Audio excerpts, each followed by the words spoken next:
Polisi menangkap Bambang Trimulyono yang menggugat soal ijazah palsu Presiden Joko Widodo atau Jokowi.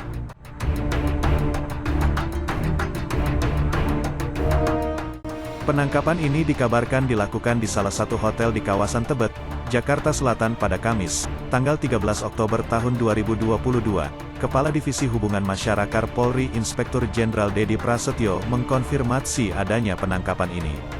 Menurut dia, Bambang ditangkap Direktorat Tindak Pidana Siber Bareskrim Polri pada pukul 15.44 waktu Indonesia Barat.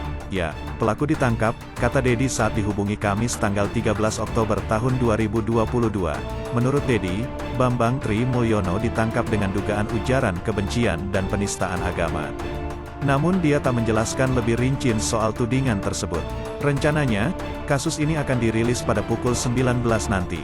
Nanti malam pukul 19, kabak yang rilis sama Direktur Siber, kata Dedi. Sebelumnya, Bambang Tri mendaftarkan gugatan ke PN Jakpus pada hari Senin tanggal 3 Oktober tahun 2022 dan gugatan itu telah terdaftar dengan nomor perkara 592 PDT G 2022 PN Jakpus. Pihak tergugat dalam perkara ini adalah tergugat I Presiden Jokowi, tergugat 2 Komisi Pemilihan Umum KPU, tergugat 3 Majelis Permusyawaratan Rakyat MPR, dan tergugat 4 Kementerian Pendidikan, Kebudayaan, Riset, dan Teknologi, Kemenristekdikti. Menengok pada situs sip.pn-jakartapusat.go.id, terdapat 3 petitum yang diajukan oleh Bambang Tri. Pertama, yaitu menerima dan mengabulkan gugatan penggugat untuk seluruhnya. Kedua, menyatakan tergugat I telah melakukan perbuatan melawan hukum berupa membuat keterangan yang tidak benar dan atau memberikan dokumen palsu berupa ijazah, bukti kelulusan sekolah dasar SD, sekolah menengah pertama, SMP, dan sekolah menengah atas, SMA, atas nama Joko Widodo. Sedangkan petitum ketiga yaitu menyatakan tergugat I telah melakukan perbuatan melawan hukum berupa menyerahkan dokumen ijazah yang berisi keterangan yang tidak benar dan atau memberikan dokumen palsu. Sebagai kelengkapan syarat pencalonan tergugat I untuk memenuhi ketentuan pasal 9 ayat 1, huruf R per KPU nomor 22 tahun 2018, untuk digunakan dalam proses pemilihan presiden dan wakil presiden periode tahun 2019 sampai tahun 2024.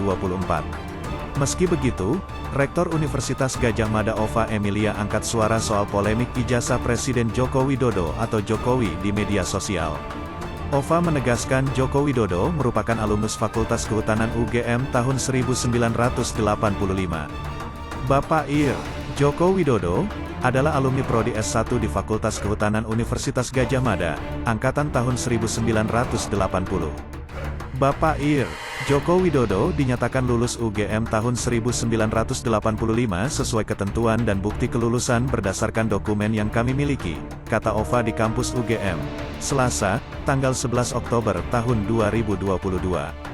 Hal ini ditegaskan Ova untuk menjawab beredarnya isu atau informasi yang terjadi di media berkenaan dengan adanya tuduhan oleh seseorang yang mempertanyakan ijazah Jokowi.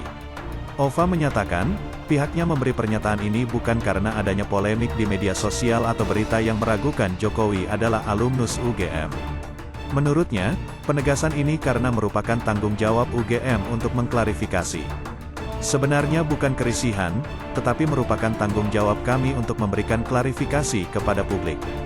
Juga bukan karena yang dipertanyakan orang nomor 1, Presiden, tetapi juga misalnya ada alumni yang ingin diverifikasi. Kami juga akan memverifikasi, ujar Ova.